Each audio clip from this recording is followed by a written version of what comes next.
Alright, and we're back. Derp, derp, derp. Okay. Yes, we're back. Oh, go pee. This is the second time during a recording you've peed. I started recording. Anyway, you have to beg us, or pardon us. Will you stop staring at me through the door? We're sitting here eating these marvelous marshmallows. That are called snowman mallows. They're the jet puffed mallows.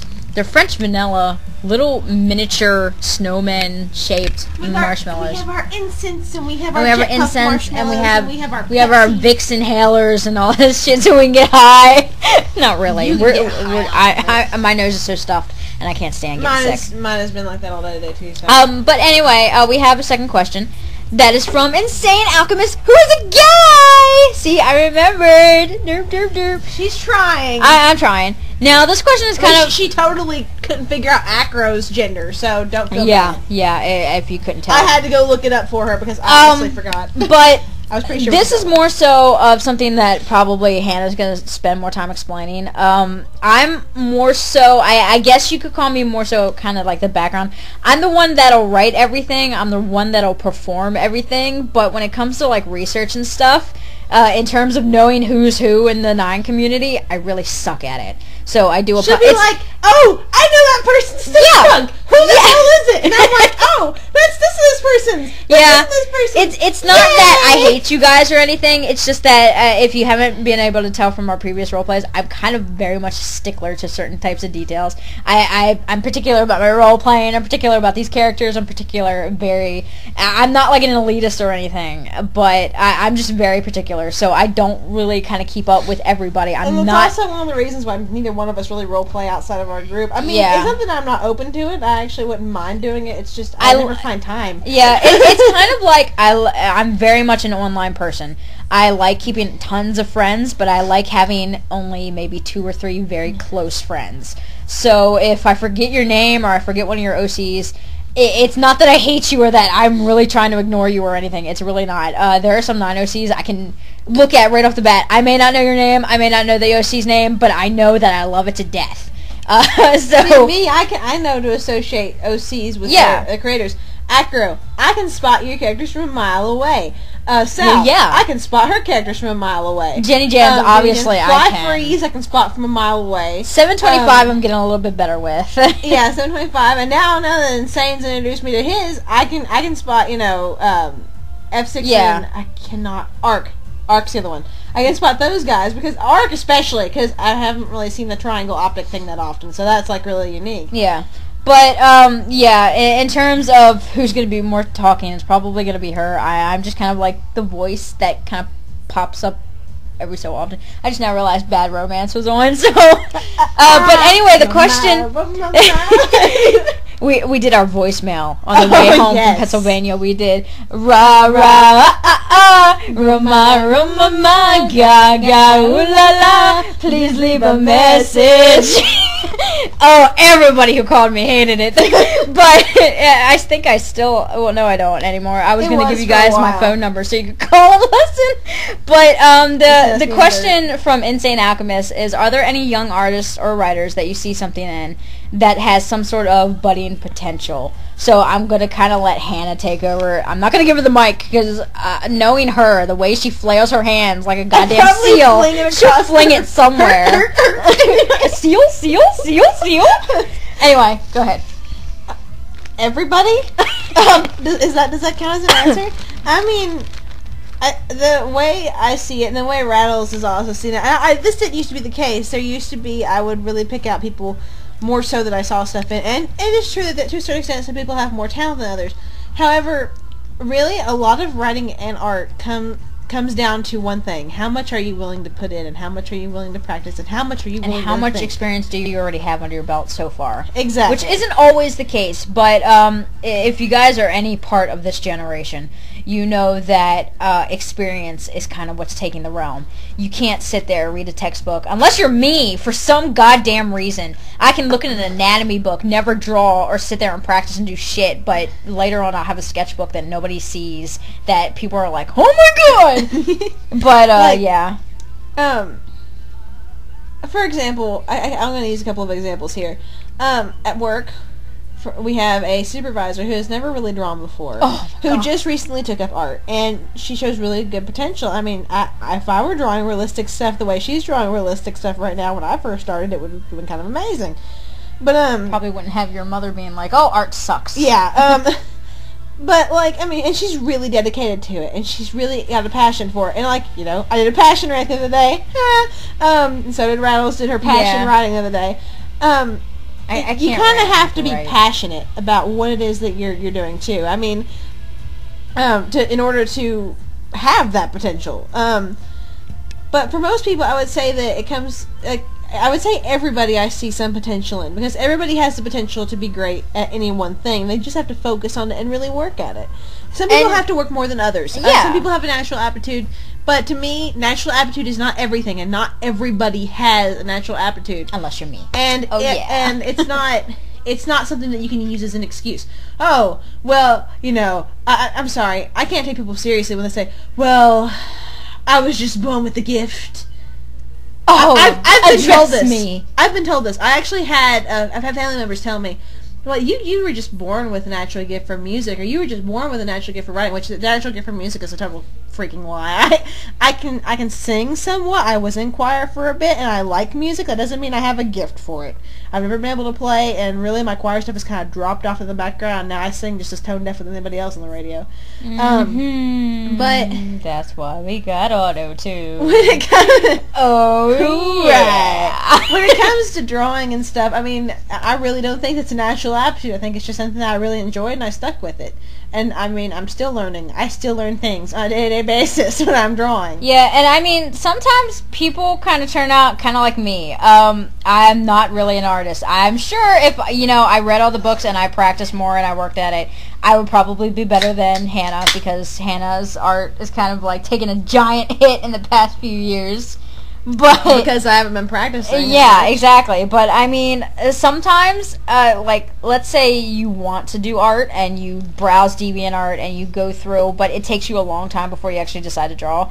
This was one of my biggest problems. I wanted to draw, but it would take me like hours of browsing on DA before I actually decided to draw one picture, and then I would just sketch it out and be done with it.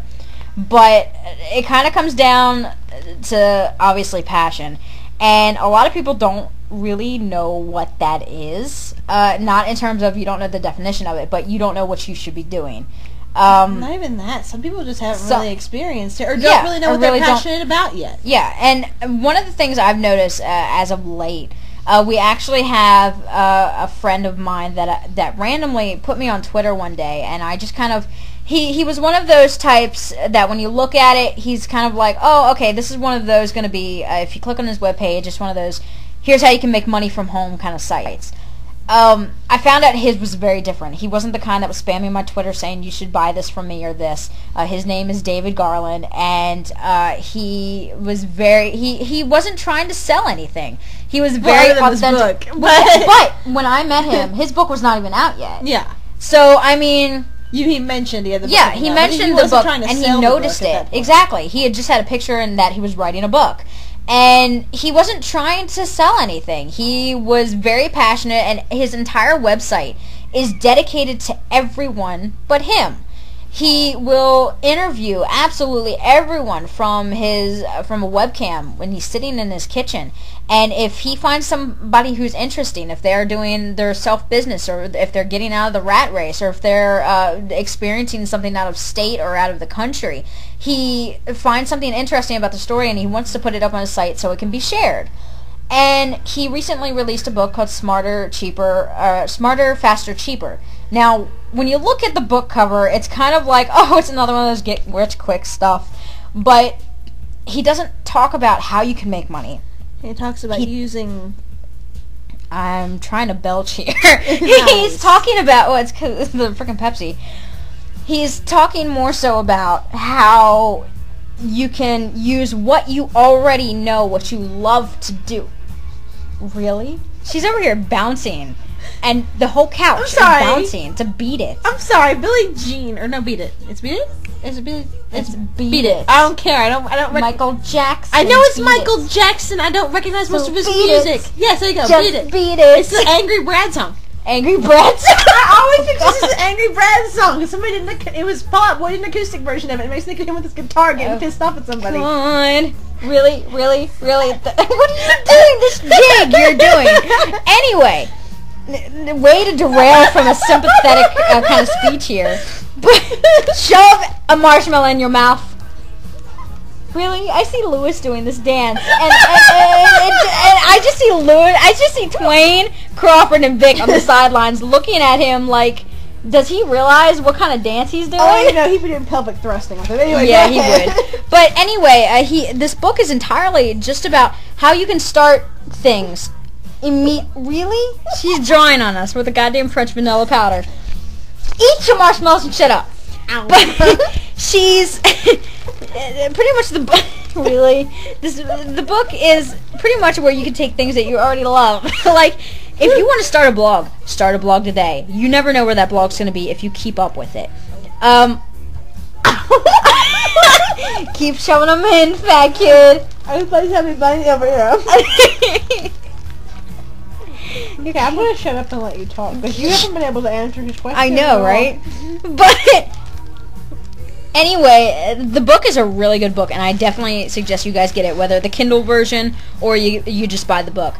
But it's like every single paragraph, he tells you something new that you already knew. It's just that you never really thought about actually applying to your life. And he at talks the moment. about his failures in the business, which is awesome, which is really nice, because you see all these successes and everything, but people don't really see these guys dropped out of school. These guys failed at like multiple businesses before they decided, you know what, I'm just going to stop and do what I enjoy doing. And his point was just kind of going around researching people and posting and giving them shout outs on his blog, which is kind of what Hannah loves to do. God forbid you ever get her on Facebook. You're going to be spammed to death by music videos and all this crazy shit. I like sharing things that interest me and things that might inspire somebody else. Yeah, exactly. And that's exactly what David does. And his is kind of tuned to a theme of self-business, financially stable kind of sorts of things, and just that.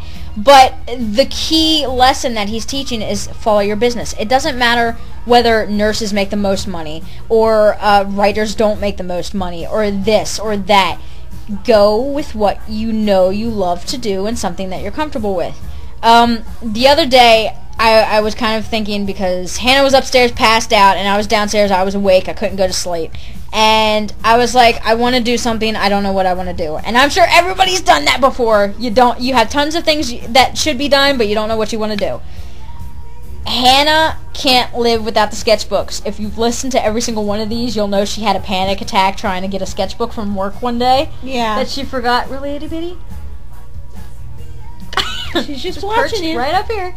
But she cannot leave these sketchbooks anywhere, and whenever she gets an idea, or just anything, when she's bored, anything, she goes right to the sketchbook. I mean, you guys should have seen me in high school. If I did not have my sketchbook with me, if I only had a notebook, she was depressed. No. Actually, in high school, it was a lot different. If I did not have a sketchbook with me, I would draw it on notebook paper. If I did not have a notebook with me, and draw I it on had the desk, draw on napkins. If I had an ink pen, my arm was getting covered. It was over. I did so much skin art on myself and wrote so much. I would have ideas. I wouldn't have anything with me, so I would write down story concepts going down, starting from the top of my wrist, where my wrist meets my hand, down to my elbow, because of the fact that area of my arm would be the least rubbing on things, that it wouldn't get wiped off as easily. Yeah. And it's just kind of one of those things. Now, everybody has something that they kind of default back to. With me in particular, it's either dancing, choreography, or music. And whenever I get seriously bored, I just think, okay, get up, dance a few bit, think of a new choreography thing, or go to Groove Shark and try to find some new music. And once I find music that I like, I start thinking of ideas, and once I get the ideas rolling, the first thing I want to jump to is writing. So I wind up going from the dancing to the music to the writing. So I kind of have like three things, but it's never really art, even though lately it's kind of been art. I don't know what the hell is going on. I think it's just a sketchbook. It's got voodoo or shit. I think I'm rubbing off on you. You are.